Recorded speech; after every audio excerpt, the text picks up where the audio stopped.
Bismillahirrahmanirrahim. Assalamu alaikum. Allahumma salli ala ali Muhammad sallallahu ta'ala alayhi wa sallam. Welcome to Straightforward with Talha Jatoi. हिन साल जे आगाज़ में मुल्क में election थिया। इलेक्शन थियण खां पोइ हमेशा वांगुरु धांधली जो एहतजाज ऐं नारा शुरू थिया। सभिनीनि खां वधीक नारो हणण वारी जेका ऑपोजिशन जमात हुई हुन ते पाबंदी लॻी वई, हुननि जे रहनुमाउनि खे गिरफ़्तार कयो वियो ऐं जेको बि एहतजाज करे पियो हुननि जे घरनि ते रेड पई थिए, हुननि जे घर वारनि खे खणनि पिया, चवंदा आहिनि न चादर ऐं चार दीवार जो तक़दुस पामाल थियो। ऐं पोइ असां ॾिठोसीं कि 300 जे क़रीब माण्हू एहतजाज में मरी विया, 20,000 खां मथे माण्हू ज़ख़्मी थिया। ऐं यकीनन इहे ॻाल्हियूं ॿुधी करे लॻंदो इहो आहे, तव्हां बि शायदि सम्झंदा हूंदव कि मां पाकिस्तान जी ॻाल्हि थो कयां, न मां बांग्लादेश जी ॻाल्हि थो कयां। बांग्लादेश में यकीनन 5 अगस्त जो जिथे कश्मीरी यौम इस्तेहसाल पिया मल्हाइनि, पाकिस्तान यौम इस्तेहसाल कश्मीर पिया मल्हाए, बांग्लादेश में 5 अगस्त जो आज़ादी जो ॾींहुं ऐं ॾहाड़ो ठही वियो आहे अॼु। ऐं यकीनन उते हिन महिल जशन जो समय आहे ऐं हर कोई सेलिब्रेट थो करे, शुक्राने जी नमाज़ पियो पढ़े। वजह इहा आहे कि 20 सालनि खां उते तक़रीबन 20 सालनि खां शेख हसीना वाजिद जेका आहे उहा पावर में हुई। हेसि ताईं दुनिया में सभिनीनि खां वधीक प्राइम मिनिस्टर जे उहिदे ते रहण वारी ख़ातून जो एज़ाज़ बि शेख हसीना जे हिस्से में आयो। पर खोड़ माण्हू हसीना खे हिकिड़ी ख़ौफ़नाक हसीना सम्झंदा आहिनि, हिकिड़ी चुड़ैल सम्झंदा आहिनि, ख़ासि तौर ते बांग्लादेश वारा, छो जे करे उते इहो ई हाल हुयो कि उते को बि एहतजाज न पियो करे सघे। 3 महीननि खां जेके उतां जा स्टूडेंट्स बेरोज़गार नौजवान आहिनि उहे एहतजाज पिया कनि कोटा सिस्टम जे ख़िलाफ़। 1971 खां जॾहिं बांग्लादेश जेको अॻु में पाकिस्तान जो हिसो हुयो बांग्लादेश ठहियो, तॾहिं खां हिकिड़ो कानून कोटा सिस्टम बांग्लादेश में हो कि 33% जेके सरकारी नौकरियूं आहिनि उहे शहीदनि जी फैमिली खे वेंदियूं। ऐं 1971 खां वठी करे 2018 ताईं इहे नौकरियूं 33%, 1/3 ऑफ द गवर्नमेंट जॉब्स ये शहीदनि जी फैमिली, यानी शहीदनि जी फैमिली जे 4-5 नस्लनि खे नौकरियूं मिली वियूं। पोइ तलबा एहतजाज करणु शुरू थिया कि असांजो हक़ आहे, असांखे नौकरियूं मिलनि। ऐं पोइ उहो कोर्ट ऑर्डर आयो जंहिंखां पोइ इहो कोटा सिस्टम बंदि थियो। इलेक्शन खां पोइ शेख हसीना वाजिद उहो कोटा वरी रिवाइव करे छॾियो कोर्ट ऑर्डर जी मदद सां, जंहिंखां पोइ एहतजाज शुरू थिया। ऐं एहतजाज एतिरा वधिया छोकी कोटा सिस्टम खे त वरी सुप्रीम कोर्ट बांग्लादेश जी रूल आउट करे छॾियो कि हाणे असां कोटो कोन ॾींदासीं, पर वरी बि स्टूडेंट्स तलबा निकिरी आया ऐं हुननि चयो कि असांखे हाणे शेख हसीना वाजिद जो इस्तीफ़ो खपे। ऐं यकीनन उहो इस्तीफ़ो अची वियो अॼु।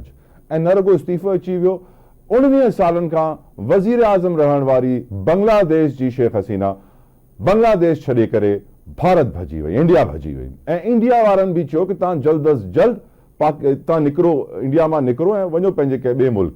जॾहिं की इहो ख़बरूं आयूं कि जीअं ई ख़बर पई कि उहे यूके वञण थी चाहिनि, छो कि यूके में हुननि जी फैमिली मौजूदु आहे, त उतां जी गवर्नमेंट बि चयो कि अञा ताईं इहो फाइनल कोन थियो आहे, जेके लीगल प्रोसेसिस हूंदा आहिनि उहे कोन थिया आहिनि, त अञा ताईं ख़बर न आहे कि हसीना वाजिद किथे वेंदी। पर असांखे इहो ज़रूरु यादि आहे कि 2022 में श्रीलंका में बि इहा ई सिचुएशन थी। राजापक्से हुयो उतां जो लीडर जेको हमेशह इलेक्शन खटी वेंदो ऐं कंहिंजी न ॿुधंदो, को बि एहतजाज करे हुनखे बंदि करे छॾींदो, हुनखे बि हुकूमत छॾणी पई एहतजाज ते। यकीनन हिन ख़बर जी जेको इहो इम्पैक्ट आहे उहो रुॻो बांग्लादेश ताईं न आहे, उहो हिन सॼे रीजन में आहे। वजह इहा आहे कि हिन सॼे रीजन में जेतिरी बि जमहूरियतूं आहिनि उहे सभु 20-30 सालनि खां हलंदियूं पियूं अचनि, चाहे उहो चाइना हुजे, चाहे उहो ईरान हुजे, चाहे उहो इंडिया हुजे। इंडिया में मोदी इलेक्शन खटे थो, हाणे मोदी जे ख़िलाफ़ को उते ॻाल्हाईंदो बंदि थी वेंदो। त बांग्लादेश खे अॼु आज़ादी मिली वई आहे, यकीनन हिन आज़ादी खां पोइ खोड़ सवाल पैदा थी विया आहिनि। छो कि असांखे ख़बर आहे कि इंडिया जेको शेख हसीना जो साथी हो शुरू खां, हुन बि शेख हसीना जो साथ न ॾिनो। ऐं हेसि ताईं ॿुधायो वियो आहे कि जेको आर्मी चीफ आहे हिन महिल बांग्लादेश जो, उहो माइट आहे वकारो ज़मा, उहो माइट आहे शेख हसीना जो, पर हुन बि शेख हसीना जो साथ कोन ॾिनो आहे। ऐं हुन बि चयो आहे कि मां हाणे सुभाणे सुबुह, छोकी हिन महिल बांग्लादेश में कर्फ्यू नाफ़िज़ आहे, सुभाणे सुबुह कर्फ्यू ख़तमु थी वेंदी, एमरजेंसी ख़तमु थी वेंदा, स्कूल खुली वेंदा। अपील इहा ई कई वई आहे आर्मी चीफ जी तरफ़ां कि हाणे तव्हां सभु घर वञो ऐं तव्हां इहो एहतजाज बंदि कयो। पर असांखे ख़बर आहे कि बांग्लादेश जा जेके मुआशी हालात या इंडिकेटर या एहतजाज जेको उते थियो, जीअं धांधली जीअं सियासी जमातुनि ते पाबंदियूं, इहे त ऑलमोस्ट सेम अहिड़ा ई हाल पाकिस्तान में बि आहिनि। पर सैडली असां कोन था ॾिसूं कि अहिड़ी का रेवोल्यूशन पाकिस्तान में पावर वठी सघे थी, छो जे करे पाकिस्तान में बि धरना थियनि पिया। जमात इस्लामी फैज़ाबाद ऐं पिंडी में वेठी आहे, कराची में बि धरनो पई करे। ऐं यकीनन इहो बि असांखे ख़बर आहे कि बलोचिस्तान जा हालात छा आहिनि, KPK में पारा चिनार जा हालात छा आहिनि, इहे सभु सोचणु घुरिजे कि असां कहिड़ी डायरेक्शन में वञूं। अहमद अवैस साहब अस्सलाम वालेकुम। पाकिस्तान तहरीक इंसाफ के सीनियर रहनुमा हमारे साथ मौजूद हैं, एडवोकेट अहमद अवैस। बहुत बहुत शुक्रिया एडवोकेट साहब आपकी कीमती वक्त के लिए। साबिक सफीर जमील अहमद खान साहब ने भी हमें ज्वाइन किया है। Jameel Ahmad Khan sahab, thank you so very much sir for your precious time. जज़ाकल्लाह खैर। I will start with Ahmad Awais sahab. Ahmad Awais साहब, आपकी नज़र में, क्योंकि आज के दिन तो हम बहुत सारे लोग ये कह रहे हैं कि जो तस्वीरें आ रही हैं बांग्लादेश से जिसमें प्राइम मिनिस्टर हाउस को लूटा जा रहा है, तो बहुत सारे लोगों की 9 मई की यादें भी ताज़ा हो गई और कुछ सिमिलर पिक्चर्स ही हैं कि जिसके हाथ में जो आ रहा है वो लेके निकल रहा है। आपकी नज़र में सर जो बांग्लादेश में हुआ है, क्या वो पाकिस्तान में हो सकता है? क्योंकि यहाँ पे वो लोगों में मुझे वो यूनिटी नज़र नहीं आ रही, क्योंकि वहाँ पे जिस तरह 300 अमवात हुई हैं, 20,000 से ज़ायद लोग ज़ख्मी हुए हैं, क्योंकि हालात तो सिमिलर ही हैं यहाँ के भी वहाँ के भी, क्या यहाँ पर वो पावर नज़र नहीं आ रही जो हुकूमत को गिरा सके या हुकूमत को मजबूर कर सके अपने मुतालबात मनवाने के लिए, चाहे बिजली के बिल आसमानों पे चले जाएं, महंगाई कहाँ से कहाँ पहुँच जाए, कितने ही टैक्स लगा दिए जाएं ताजर बरादरी के ऊपर, इंडस्ट्री बंद होने वाली हो, IPP का गोरख धंधा हो रहा हो जहाँ 2000 अरब रुपए साल के जा रहे हो, लेकिन अवाम की आवाज से यहाँ तो सुप्रीम कोर्ट के फैसले नहीं माने जाते। अहमद अवैस साहब, मैं आपको बताऊं कि ये जो सूरत हाल बांग्लादेश में आपने देखी है, इससे कहीं ज्यादा संगीन सूरत हाल पाकिस्तान की होती नजर आ रही है। उसकी वजह यह है कि बांग्लादेश की तो इंडस्ट्री फ्लरिश कर रही थी, वहां पे तो फॉरेन एक्सचेंज अर्निंग जो है वो बहुत ज्यादा है। आपने देखा कि उनके पास रिजर्व जो है वो ओवर $50 बिलियन हैं, तकरीबन $70-80 बिलियन उनके रिजर्व है। और वहां तो एक इशू के ऊपर उन्होंने एहतजाज किया और उसके बाद जो है मामला आगे चलते गए और वो एक एक्सट्रीम सूरत हाल पैदा हो गई। पाकिस्तान में उसके बरक्स आप सूरत हाल को देखें अगर, इंतहाई पेचीदा, इंतहाई खतरनाक, और ये किसी तरफ भी आवाम किसी दिन निकल आए, इनको रोका नहीं जा सकेगा। उसकी वजह यह है कि यहाँ पे आपने देखा कि ये बिजली के बिलों का क्या सिलसिला चल रहा है और IPP का क्या आपके सामने सही डिटेल आ चुकी है, और किस डिटाई के साथ ये देखिए कौम को किस तरह से बेवकूफ बनाया जा रहा है यहाँ पर। कि आपने शहबाज शरीफ को देखा कि वो उसके एक उन्होंने प्रोपेगेंडा किया हुआ है कि शहबाज शरीफ साहब तो अपना जो है ना महीने का तनख्वाह भी नहीं लेते और प्राइम मिनिस्टर हाउस में जो खर्च होता है वो सारा अपने पल्ले से, वो चाय पानी का खर्च भी अपने पल्ले से कर रहे हैं। दूसरी तरफ आप देखिए IPP को, तो IPP के अंदर जो यूनिट लगे हुए हैं, जो चिन्योट का यूनिट लगा हुआ है जी, चिन्योट के अंदर वो शहबाज का बेटा उसका मालिक है। यस।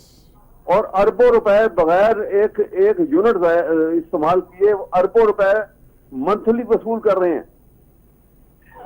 ये तो कौम को इन्होंने किस तरह से बेवकूफ बनाया और ये बच जाएंगे इस तरह कभी? ये वो वक्त करीब आने वाला है कि जब आवाम जो है ये इस किस्म के जो कौम से गद्दारी कर रहे हैं और ये कौमी दौलत को ऐसा लूट रहे हैं, लोग छोड़ेंगे कभी इनको? ठीक सर। आप देखें, आप वो जिस तरह उसने कहा था ना हबीब जालिब ने कि कोई ठहरा हो लोगों के मुकाबले तो बताओ, वो कहां है कि जिन्हें नाज बहुत अपने तही था।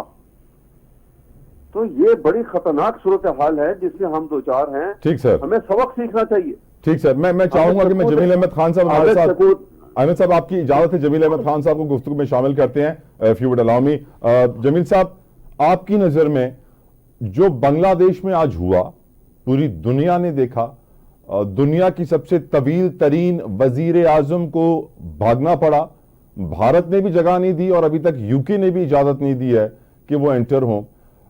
आपकी नजर में सर इस इतनी बड़ी खबर का इम्पैक्ट पाकिस्तान पे आएगा कुछ सर? नहीं, पाकिस्तान पे तो खैर अभी मुस्तकबिल करीब में अगर कहें तो जरा मुश्किल नजर आता है, लेकिन बहरहाल अवामिल तो हैं। पाकिस्तान जैसे मुल्कों में अवामिल है, नाइजीरिया में अभी भी हो रहा है, कीनिया में अभी भी ये हो रहा है, और वहां भी कुछ मिलते जुलते अवामिल हैं। पाकिस्तान में जो अभी बता रहे थे हमारे दोस्त बता रहे थे, जो महंगाई का और जो करप्शन का जिक्र कर रहे थे, वो कोई ढकी छुपी बात नहीं है। न सिर्फ आवाम भी उसको जानते हैं और इंटरनेशनल कम्युनिटी भी उसको जानती है। हमसे मिलते जुलते जो मुल्क हैं कमो बेशी के साथ तकरीबन इन्हीं सूरत हाल से, करप्शन की इन्हीं सूरत हाल से गुजर रहे हैं। हमारे यहाँ इससे कुछ इजाफी जो अवामिल हैं, वो इजाफी अवामिल ये हैं कि हमारे यहाँ दिन ब दिन इस करप्शन का लेवल वो बिल्कुल आप समझिए कि डकैती और रॉबरी की तरफ जा रहा है। अब ये आईपीपी की बात समझ लें, ये कोई ऐसी रॉबरी है, ये ऐसी डकैती है जो हर महीने आप पर जो है उसका असर पड़ता है। yes. और ये सिर्फ जो इसकी वजह सिर्फ ये है कि जब एग्रीमेंट किए गए तो उनमें ऐसे क्लॉजेज छोड़ दिए गए जैसे कि डॉलर में पेमेंट करनी है, कैपेसिटी पेमेंट करनी है। दुनिया का कौन सा दिशोर आदमी चाहेगा कि आप कोई चीज खरीदें या क्या खरीदें, आप उसके पैसे देंगे। तो अब करप्शन की तरफ इसको ले जाने से बेहतर हम ये देख लें कि बांग्लादेश में क्या अवामिल थे, और उसके बाद जिस तरह की आप कह रहे हैं कंपेयर करना है तो कर लें बेशक, लेकिन इस वक्त बांग्लादेश की अगर बात की जाए तो बांग्लादेश में 2009 से लेके अब तक जो फासिस्ट गवर्नमेंट चल रही थी, उस फासिस्ट गवर्नमेंट में जो ग्रुप बंदी और ग्रुप बंदी और ये फैशिज्म और ये फैशिस्ट और फस्तायत का वर्ड हमारे यहाँ तो हर कोई यूज करता है sir. It's very common between us and them. हाँ, तो चले उसको बेस बना लेना डिस्कशन चले, ठीक है। पहले बांग्लादेश को बेस बना के तो उसके बाद कंपेयर कर लें, हमारे जैसे मुल्क और हमारे मुल्क को भी कंपेयर कर लेते हैं। तो बात यह है कि वो मामला एक लावा पक रहा था 2009 से लेके। हसीना वाजिद ने काफी तरक्की लेके आई, काफी बेहतरी लेके आई, उनके फॉरेन एक्सचेंज भी बढ़े, उनके एक्सपोर्ट्स भी बढ़ी, ये तमाम चीजें हुई। लेकिन जो गुर्बत थी, गरीब वहां और गरीब होता गया, अमीर वहां, और ये पाकिस्तान में भी हो रहा है, अमीर वहां अमीर होता गया। और जो सम्राट थे एक्सपोर्ट के, वो एक आम आदमी तक उस अंदाज में नहीं पहुंचे जिस अंदाज में पहुंचने चाहिए थे। एक इरिटेंट ये हो गया। दूसरा इरिटेंट ये हो गया कि 93% जो है वो कोटा उसका जो इस्तेमाल किया गया, जो वेटरन्स के बच्चों को, उसके अलावा फौजियों के बच्चों को, उसके अलावा कुछ मार्जिनलाइज्ड डिस्ट्रिक्ट्स को, तो जो आम मेरिट पर स्टूडेंट था या मेरिट पे वहां का नौजवान था उसको कुछ नहीं मिल रहा था। पाकिस्तान में भी खैर मेरिट पे तो नौकरी शोकरी मिलती नहीं है, पैसों पर मिलती है। Correct. आजकल आप बहुत सारे प्रोविंसेस में देख लें। तो दूसरी चीज मैंने आपको कंपेयर कर दी, तो हुआ ये कि वहां पर भी सर वहां पर भी सियासी जमातों पर पाबंदी लगाई जा रही थी, यहां पर भी लगाई जा रही है। वहां पर भी सर हर इलेक्शन के बाद धांधली की कैंपेन होती थी, यहां पर भी धांधली की कैंपेन हो रही है। वहां पर भी सियासी रहनुमाओं को जेल में बंद किया गया और उनको मुल्क बदर किया गया, यहां पर भी तारीख भरी पड़ी है। इस वक्त भी जेल में बहुत सारे बंद हैं। बहुत सारे फैक्टर्स कॉमन है जमील साहब। जी, कॉमन की मैं तो इंटेंसिटी की बात कर रहा हूं हजरत। इंटेंसिटी अगर आप कंपेयर करें तो वहां इंटेंसिटी बहुत ज्यादा थी, यहाँ इंटेंसिटी चले चंद 2-2.5 बरस 3 बरस से कह लें, वहां 2009 से लेकर अब तक ये सिलसिला जारी था। यानी कि 15 साल से जारी था। तो लोगों ने बर्दाश्त किया और बर्दाश्त करने के बाद जब उनको स्टूडेंट मूवमेंट का एक प्लेटफॉर्म मिला, जबकि वो मसला दिया हो गया, आप अंदाजा करें सुप्रीम कोर्ट में गया, सुप्रीम कोर्ट ने उसको खत्म कर दिया, एब्रोगेट कर दिया, नो कोटा सिस्टम, वो जो 3%। लेकिन जमील साहब आपको कमाल बात बताऊं, फिर एहतजाज क्यों कंटिन्यू हुआ? कुछ मेरे वहां पे सहाफी दोस्त हैं, उनसे बात हुई तो बताते हैं कि कोटा सिस्टम के खिलाफ सुप्रीम कोर्ट का फैसला आ गया, लेकिन हुकूमत का क्रैकडाउन खत्म नहीं हुआ। जिन जिन लीडर्स थे तलबा तंजीमों के, उन सब के घरों पर रेडें पड़ी, सबको उठाया गया, गोलियां मारी गई, लापता किया गया। और यही वो वजह थी कि तलबा के अंदर फिर गमो गुस्सा बढ़ गया और फिर उन्होंने बोला कि हसीना वाजिद इस्तीफा दे। अच्छा, आज बरतानिया में व्हाइट सुप्रीमिस्ट जो है वो मस्जिदें जला रहे हैं और हंगामे कर रहे हैं। बरतानिया के प्राइम मिनिस्टर ने कह दिया। इसी तरीके से लंदन में जब सारी दुकानें जलाई गईं और जब हंगामे फूट पड़े तो चुन चुन कर 3 शिफ्टों में अदालतें लगा के सजा मिली। अदालतें 24 घंटे काम कर रही हैं। Yes, right. तो वो हुकूमत वक्त जो है हमारे और उनमें फर्क ये है, मैंने आपको जल्दी से मिसाल वो दे दी कि वो बड़े फेयर तरीके से ट्रायल करते हैं। हम जैसे मुल्क, बांग्लादेश के मुल्क में इतने फेयर तरीके से और इतनी जल्दी ट्रायल नहीं होते हैं। तो ये तो एक बात मानना पड़ेगा, ये जानना पड़ेगा कि चाहे वो हंगामों में कोई आदमी तोड़ फोड़ करे, जुर्म जिसको कहते हैं, चाहे वो वैसे करे तोड़ फोड़, तो बहरहाल वो कानून की जद में आता है। तो जो इजाफी चीज हसीना वाजिद ने किया वो मैं आपको बताता चलूं। जी। जो वहां जलाओ घिराव हुआ उसपे तो जाहिर है कानून का अमल होना चाहिए, लेकिन जो से इजाफी चीज जो की वो ये की कि उन्होंने इंडियन इंटेलिजेंस से मदद लेके, क्योंकि इंडिया का काफी इन्फ्लुएंस वहां उन्होंने अपने ऊपर बढ़ा लिया था, हर चीज में उसकी प्रोटेक्शन मांगती थी हसीना वाजिद, तो उन्होंने वहां के इंटेलिजेंस को बुलवा के अपने जो पुलिस के इदारे हैं और लॉ इन्फोर्समेंट के, उनके साथ मिला के जो चढ़ाई शुरू की स्टूडेंट्स पर, और स्टूडेंट्स के साथ अवाम भी मिल गई थी, तो उसका रिएक्शन ये हुआ कि इसके बावजूद कि मसला हल हो गया, उसके बावजूद फिर वो एक मोमेंटम था, एक जहन में एक वो बुग़्ज़ था और एक जुल्म तादी जबरो सितम जो हसीना वाजिद की थी उसके तसलसल की वजह से वो लोग जिन्होंने सफर किया था पिछले 15 साल वो फिर वो बर्दाश्त नहीं कर सके, उनको एक प्लेटफॉर्म मिल गया, एक मौका मिल गया। जल्दी से मैं आपको बताता चलूं कि ऐसी मूवमेंट कोई 10 ममालिक में पिछले कोई 2 दहाइयों में हुई है। चेकोस्लोवाकिया में हुआ, वहां हुकूमत को कहा गया स्टूडेंट मूवमेंट। साउथ कोरिया में हुआ, वहां हुकूमत और उसके प्राइम मिनिस्टर को कहा गया। इंडोनेशिया में हुआ 1998 में, वहां हुकूमत को कहा गया। थाईलैंड में हुआ, इसी तरीके से बर्मा में हुआ 88 में, इसी तरीके से साउथ अफ्रीका में हुआ, चिली में हुआ, तो सर्बिया में हुआ, ये तमाम यूक्रेन में हुआ, ये तमाम मिसालें साथ हैं। मैं कहना ये चाहता हूं आपको सियाको सबाक के साथ मिसालें देकर कि जब एक मोमेंटम शुरू हो जाए तो जितने भी ग्रीवेंसेज हैं माशरे में वो सारे ग्रीवेंसेज यकजा हो जाते हैं। फिर उसके बाद आप माशरे का मसला हल करें या ना करें, उनकी एक ही डिमांड फिर बाद में बन गई कि भाई जो भी हुआ है आपने मान लिया, नहीं माना, अब तो हसीना वाजिद को रिजाइन करना है, क्योंकि अवाम को अपनी ताकत का पता पड़ गया। अवाम को पता पड़ गया कि अवाम का समुंदर है रोडों पर, और समुंदर के आगे एक जो सबसे स्मार्ट बात की वहां की फौज के सरबराह ने, जिसकी यकीनन काबिल सताइश है बात, कि उसने पिछले 2-3 दिनों से ये किया कि अवाम की ओपन स्टेटमेंट देना शुरू की मीडिया के जरिए कि हम अवाम के सामने नहीं खड़े होंगे, हम अवाम पे एक्शन नहीं लेंगे। हाँ, हम जरूर तनसीबात की हिफाजत करेंगे, लेकिन अवाम हम में से हैं, हम अवाम में से हैं। तो इस किस्म के बयान देके मेरा ख्याल है कि रास्ता हमवार किया गया कि आज उसकी तकरीर सुन ली और तकरीर करने के बाद खुशी के तौर पर मनाया गया। हालांकि ट्रस्ट लेवल वहां भी काफी कम हो गया, लेकिन उस ट्रस्ट लेवल को उन्होंने 3 दिनों में काफी बेहतर कर लिया और इसी वजह से उनकी बात सुनी गई, और अब इसी वजह से इंटरिम गवर्नमेंट के लिए उनकी बात सुनी जा रही है। दूसरी पॉलिटिकल पार्टी के साथ मिल गई हैं। राइट सर, लेकिन आर्मी चीफ ने कह दिया है कि जो हसीना की जमात थी, शेख हसीना की अवामी लीग, उससे वो कोई अभी बात नहीं करेंगे, बाकी सारी जमातों को इन्वॉल्व करेंगे गवर्नमेंट बनाने के लिए। अहमद साहब, आज हम जानते हैं, आज बीबीसी में भी आर्टिकल था, बानी पीटीआई के 100 दिन जेल में और मकबूलियत में इजाफा। सर, आज हमने देखा कि हसीना वाजिद क्या भागी बांग्लादेश से, तो जो 2 सालों के करीब से ज्यादा वक्त जेल में गुजार चुकी हैं साबिक वजीर आजम खालिदा जिया साहिबा, उनको रिहाई मिल गई। मेरे ख्याल से जिस मूवमेंट का जिक्र जमील अहमद खान साहब कर रहे थे, उसकी आपको इस वक्त शदीद जरूरत है अपने लीडर की रिहाई के लिए। ये आपने दुरुस्त फरमाया।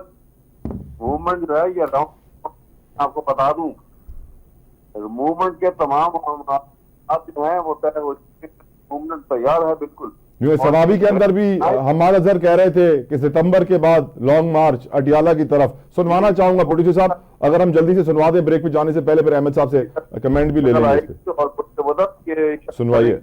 बिल्कुल तैयार है, और ये तो राउंड द कॉर्नर है, इतना जबरदस्त अलायंस की शक्ल के अंदर ये बनेगी, और ये इतनी जबरदस्त होगी क्योंकि इसमें और बिल्कुल दायरे होगी।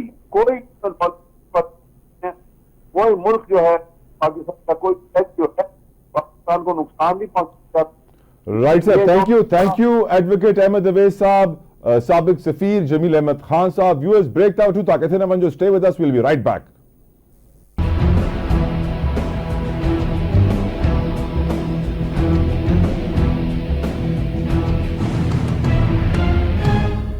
DGISPR lieutenant general Ahmad Sharif sahab की गुफ्तगू आपने सुनी। आज बड़ी अहम प्रेस कॉन्फ्रेंस उन्होंने की। डिस्कशन करने के लिए इस प्रेस कॉन्फ्रेंस में मेरे साथ इस वक्त मौजूद है डिफेंस जर्नलिस्ट, किसी तारुफ के मोहताज नहीं है, brigadier retired Ghazanfar Ali sahab. Ghazanfar sahab, thank you so very much sir for your precious time, जज़ाकल्लाहु खैर।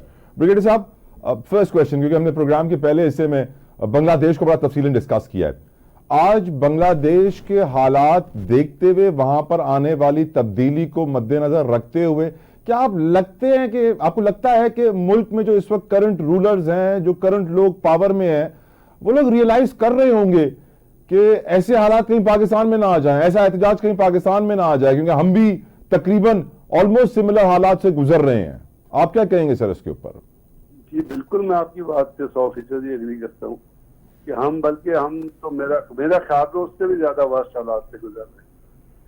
आप पाकिस्तान में इन्फ्लेशन का लेवल देखिए, पाकिस्तान में आप लोगों के ऊपर जिस तरह टैक्स स्ट्रक्चर को रीमॉडल करके जो लोगों के ऊपर जिंदगियों का जीवन किया गया है, उसके साथ में आप फैसिलिटीज देखिए क्या अवेलेबल हैं।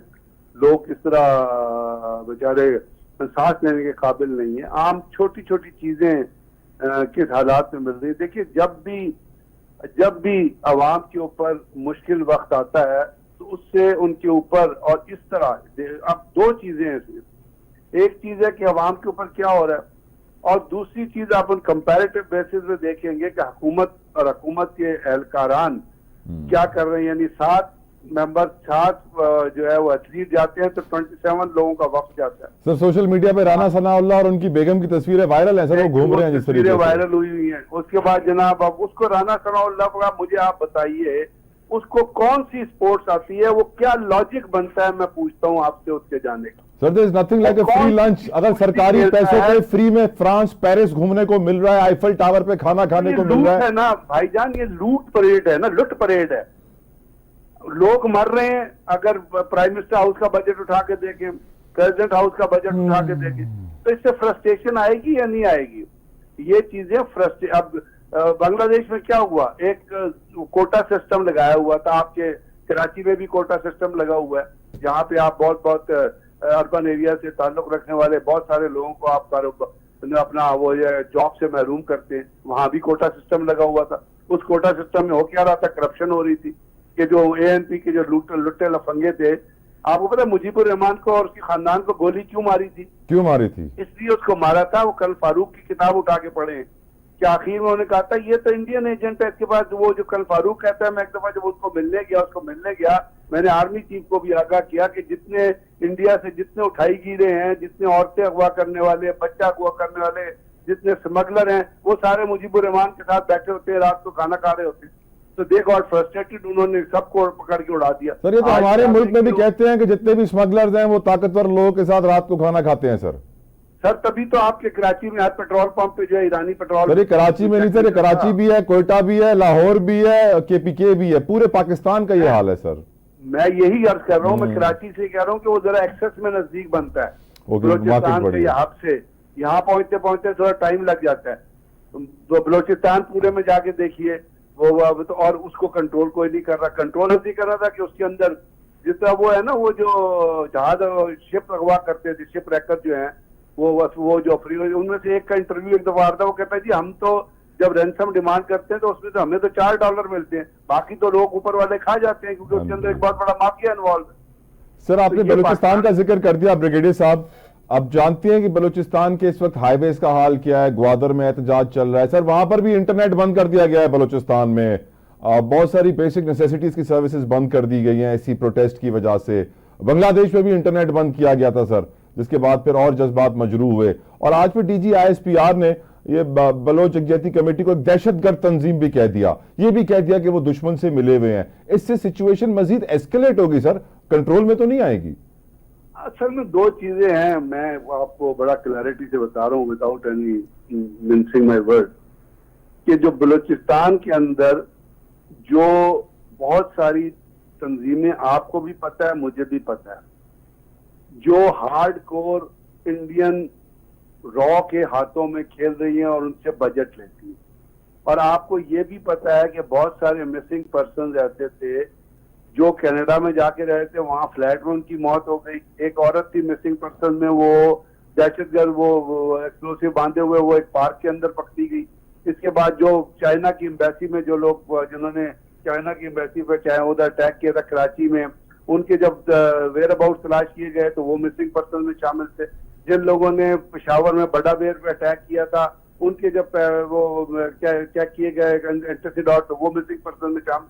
तो एक बहुत बड़ा एलिमेंट ऐसे है जिसको मैं बगैर किसी हेसिटेशन के एक क्लैरिटी में कह रहा हूँ, बहुत बड़ा एलिमेंट ऐसा है जिसको रॉ ने और CIA ने पैसे दे के क्योंकि आपको पता है कि अमेरिकन कांग्रेस के अंदर आज नहीं, आज से बहुत अर्सा पहले एक 5 मेंबर की कमेटी बनी थी जिसमें रिपब्लिकन भी थे और डेमोक्रेट्स भी थे, और उन्होंने बलूचिस्तान के अंदर उनमें एक लेफ्टिनेंट जनरल था जो अमेरिकन आर्मी से था, और उन्होंने करारदाद पेश की थी जिन्होंने कहा था कि बलोची, ये रिटर्न में मैं आपको कह रहा हूँ, ये कोई कॉन्स्पिरेसी नहीं है।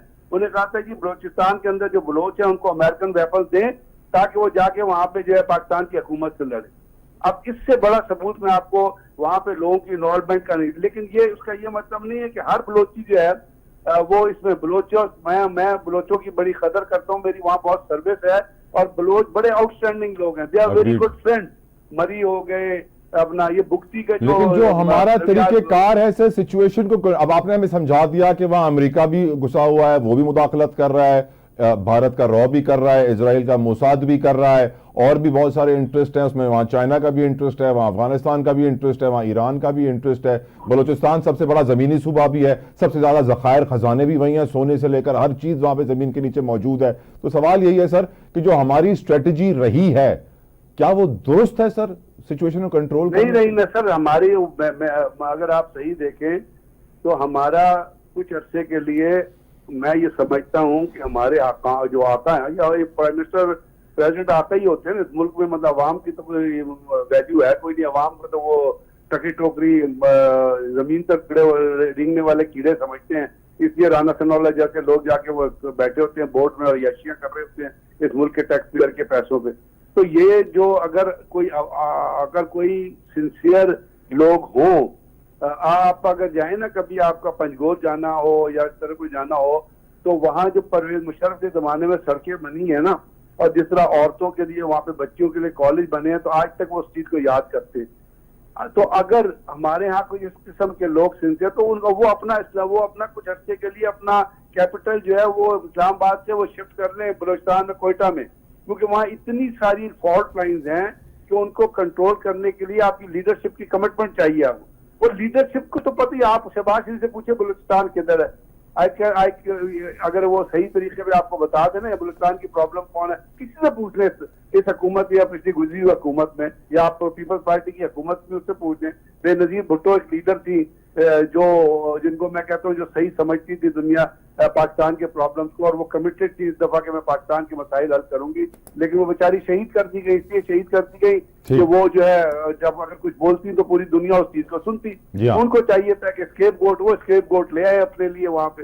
तो बात यह है कि जब सिंसियरिटी नहीं है लीडरशिप की, तो स्ट्रेटेजी किस तरह ठीक होगी आप मुझे बताइए। ऑब्वियसली ठीक नहीं होगी सर। ये बताइएगा क्यों बलूचिस्तान का जिक्र हो ही रहा था, तो आज एक हमारी दिलेर खातून साफी ने सवाल पूछ लिया है, बलूचिस्तान में जो स्मगलिंग हो रही है, जो 5000 मेट्रिक टन तेल रोजाना ईरान से स्मगल होता है, उसके अलावा लाखों करोड़ों की रुपए की वहां पे डीलिंग्स ट्रांजैक्शन हो रही होती हैं कैश के ऊपर।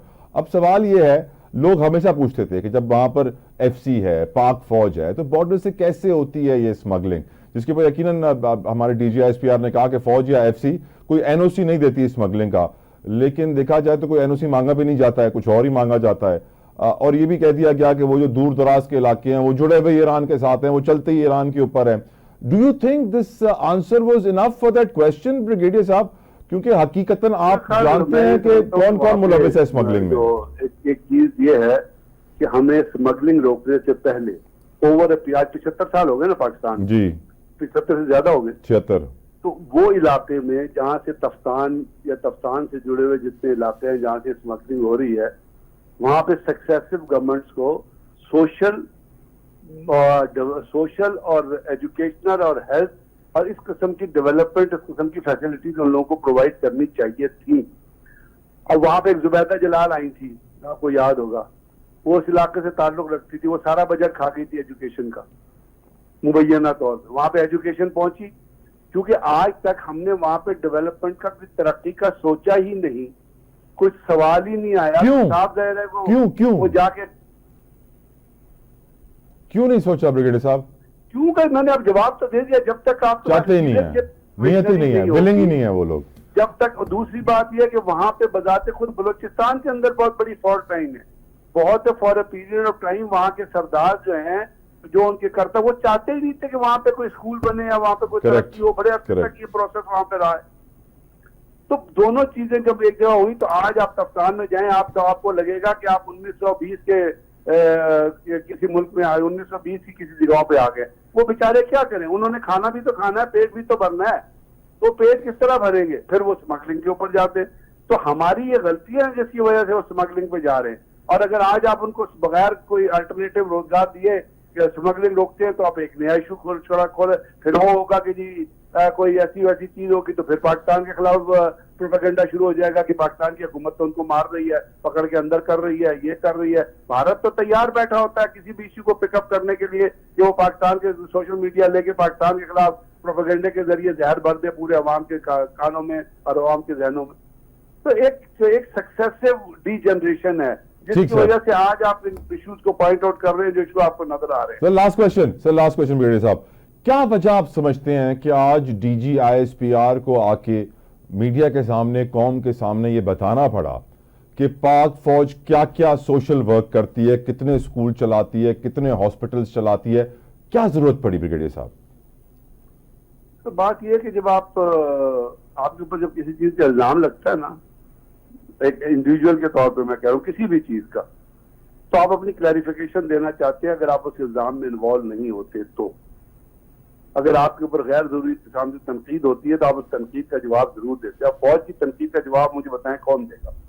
आजकल जो माहौल है वो तो आप देख ही रहे हैं, सोशल मीडिया भरा हुआ है, जहाँ पे तनकीद के अलावा मुझे और कोई पॉजिटिव डेवलपमेंट नजर नहीं आती। किसी कोई भी ऐसा अदारा नहीं होता जिसमें तो सर वो सजाएं भी तो हो रही हैं सर। पीका का कानून बना दिया गया है, उठा लिया जाता है और फिर मिलिट्री कोर्ट्स में पेश किया जाता है। यही तो मैं पूछता हूँ, आप पीका के कानून पे शहबाज शरीफ को क्यों नहीं रगड़ते?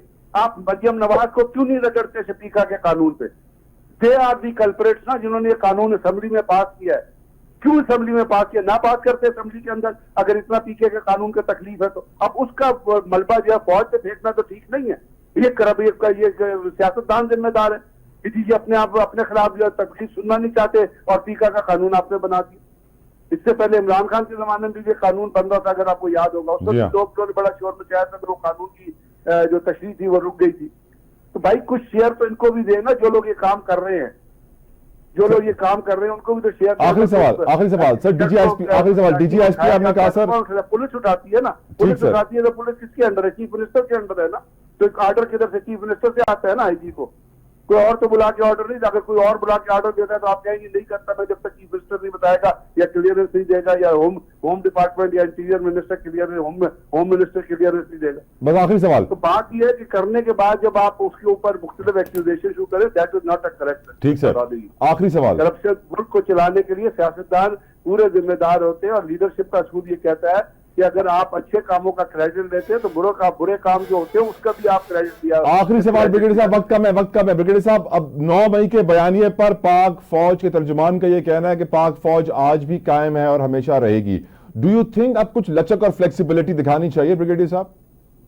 ये उनका स्टांस है, जो उनका स्टांस है उन्होंने कह दिया, और ये उनका अपना एक ये सवाल मैं DGISPR से पूछूं, जिसको लेकर थैंक यू उनका मैं उस पर, और आप क्या कहते हैं? Thank you brigadier retired Ghazanfar Ali साहब फॉर योर प्रेशियस टाइम। यकीनन हिन ॻाल्हि में को शक ना आहे कि जितना भी इशू अस DGISPR खयां पंहिंजी प्रेस कॉन्फ्रेंस में इलाही इंपॉर्टेंस पिया रखनि अॼु जे दौर जे हिसाब सां। ऐं असांखे सोचणु घुरिजे कि अगरि पाकिस्तान खे अॻिते वधिणो आहे, तरक़ी करणी आहे सियासी मुआशरती तौर ते, त असांखे पंहिंजी ख़ामियुनि ते कमु करिणो हूंदो। असां इग्नोरेंस इज़ ब्लिस, यानी अखियूं बंदि करण सां राति कोन थींदी आहे।